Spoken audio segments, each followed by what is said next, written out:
आपल्यापैकी अनेक लोक सोशल मीडियावरती ॲक्टिव्ह असतील.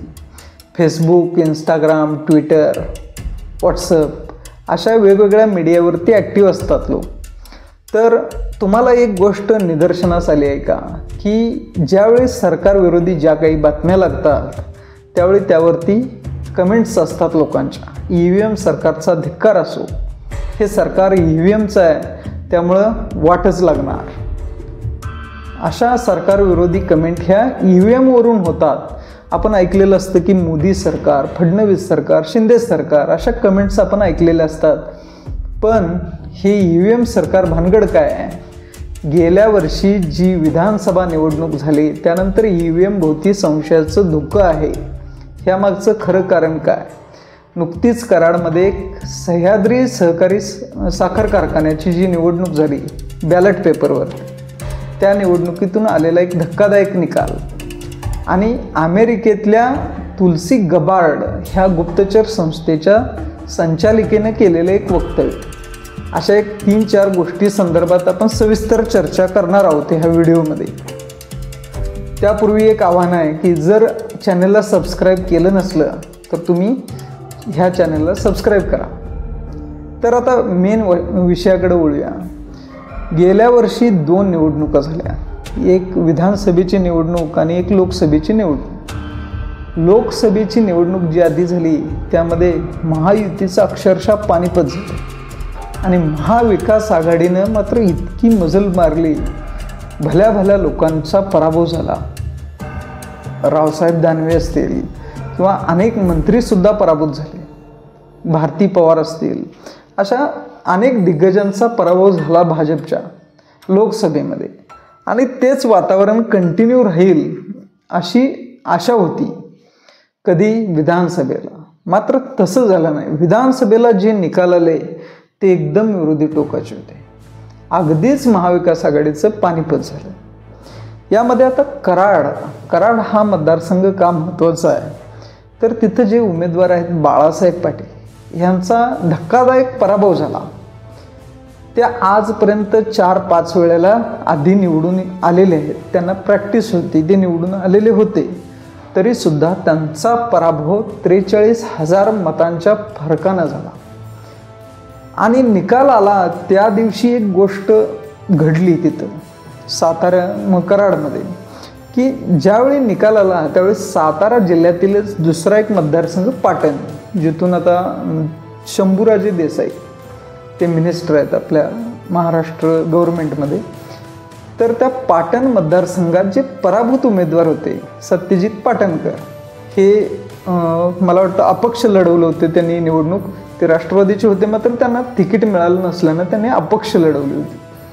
तर सत्यजित पाटणकर यांना पडलेली मतं आणि बाळासाहेब पाटील यांना पडलेली मतं अगदी समान आहेत, त्यामध्ये कसलाही फरक नाही. बाळासाहेब पाटील आणि सत्यजित पाटणकर ह्यांची मतं एका देखील अंकाचा इकडं तिकडं फरक नाही, अगदी सेम टू सेम. म्हणजे जितके लोक बाळासाहेबांना जाऊन मतदान केलेले आहेत तितकेच लोक तिकडे जाऊन पाटणकरांना मतदान केलेले आहेत.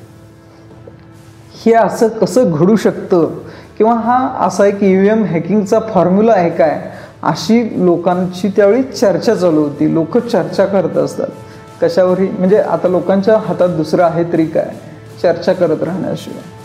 कारण आपला निवडणूक आयोग अजूनसुद्धा म्हणतोय की ज्यावेळी तुलसी गबार्ड सारख्या ज्या नेत्या आहेत, अमेरिकेतल्या जे महत्त्वाची व्यक्ती आहे गुप्तचर संस्थेची, म्हणजे अमेरिकेतलं गुप्तचर संस्था ही खरोखरच चांगली असते. म्हणजे ती लोक अजून तरी कुठंतरी इमान राखून आहेत आपल्यासारखे, आपले जे पोलीस आहेत, न्यायाधीश आहेत किंवा इतर जे काही सरकारी कर्मचारी आहेत, अशा लोकांच्यासारखे भ्रष्ट झालेले नाहीत. त्यामुळं अजूनसुद्धा त्यांची गुणवत्ता टिकून आहे, त्यामुळे त्यांचे देश पुढे आहेत. तर अशा त्या तुलसी गबार्ड म्हणतात की EVM सहज हॅक करता येऊ शकतं आणि इलेक्ट्रॉनिक ह्याच्यावरती काय आपला भरोसा नाही आहे आणि त्यामुळंच EVM मशीन नको, बॅलेट पेपरच पाहिजे आणि बॅलेट पेपरची विश्वासार्हता आहे. त्यामुळं जग एका बाजूला कुठंतरी पारदर्शक, लोकशाहीत सर्वात महत्त्वाचं काय आहे तर पारदर्शकता. मी माझं मत कुणाला टाकलंय हे जर मलाच समजत नसेल तर त्याच्या इतकी वाईट आणि लोकशाहीची थट्टा उडवणारी गोष्ट कुठली नसावी दुसरी.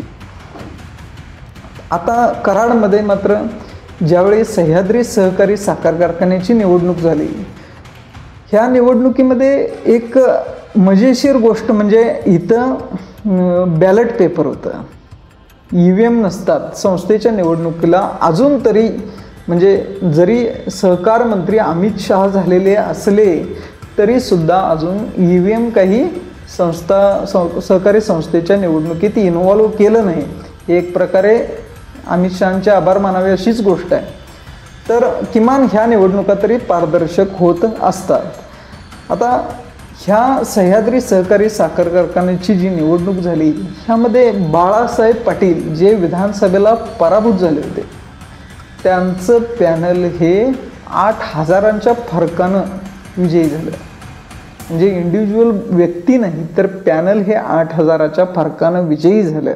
त्यामध्ये भाजपमध्ये गटबाजी होती वगैरे वगैरे जरी मान्य केलं, 2 पॅनल भाजपचे होते हे जरी मान्य केलं तरीसुद्धा त्या दोघांची बेरीज केली तरीसुद्धा ते कुठेही बाळासाहेब पाटील यांच्या पॅनलच्या आसपास फिरकू शकत नव्हते. इतकी चांगली मतं बाळासाहेब पाटील यांना मिळाली. आता हे 2च निवडणुकीत मिळालेला वेगवेगळा कल आहे. त्यामुळं लोकांच्यात ही चर्चा होत राहते. तिथं तरी म्हणजे किमान ज्या दिवशी सह्याद्री कारखान्याची जी निवडणूक निकाल आला त्या दिवशी एकूणच महाराष्ट्रात किंवा विशेषतः पश्चिम महाराष्ट्रात आणि त्यातल्या त्यात सातारा जिल्ह्यात अनेक लोकांचं म्हणणं असं होतं की कधी ज्यावेळी त्यांना फोन करून विचारलं की काय बाबा मतमोजणी चालू आहे का किंवा कसं काय काय ट्रेंड काय काय आहेत, तर ते म्हणले की इथं काही EVM नाही त्यामुळं बाळासाहेब पाटीलच निवडून येतील.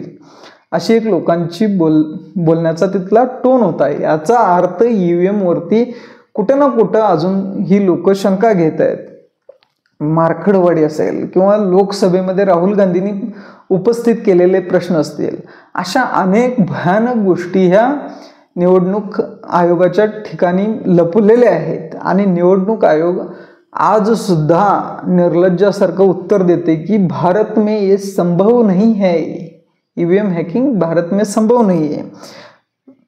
एकूणच जर बघितलं तर कुठंतरी निवडणूक आयोगानं जर एखाद्यांना प्रश्न असतील तर किमान जे काही आता जे काही व्हीव्हीपॅट मशीन आणलेलं आहे त्यामध्ये व्हीव्हीपॅट मोजताना काही अजून सुद्धा पेट्या वाढवून दिल्या पाहिजेत अशी देखील एक मागणी व्हायला पाहिजे.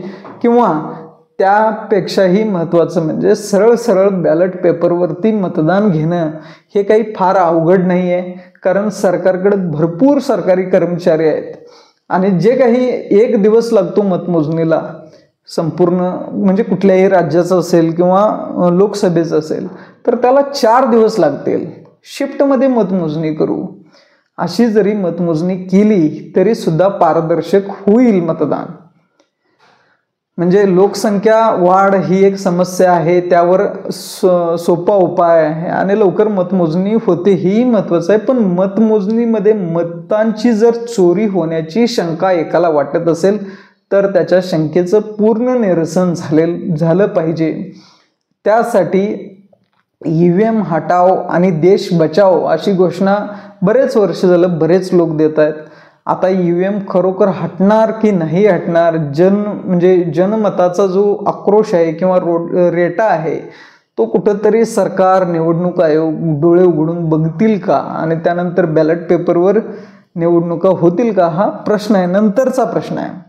पण त्यापूर्वी असं वाटतं की कुठंतरी पारदर्शकता येण्यासाठी बॅलेट पेपरवर निवडणुका होणं गरजेचं आहे. तुम्हाला एकूणच जे काही EVMचा जो काही रोल आहे तो संशयास्पद वाटतो का? EVM हॅकिंग होतंय असं वाटतं का? आणि महाराष्ट्राच्या विधानसभा निवडणुकीत तसं काही झालंय असं तुमचा संशय आहे का? तुमचं जे काही सविस्तर मत असेल ते कमेंटमध्ये लिहा, प्रतिक्रिया कळवा. चॅनेलला जर सबस्क्राईब केलं नसलं तर ते सुद्धा करून घ्या. व्हिडिओ लाईक शेअर करा. धन्यवाद. थँक्यू.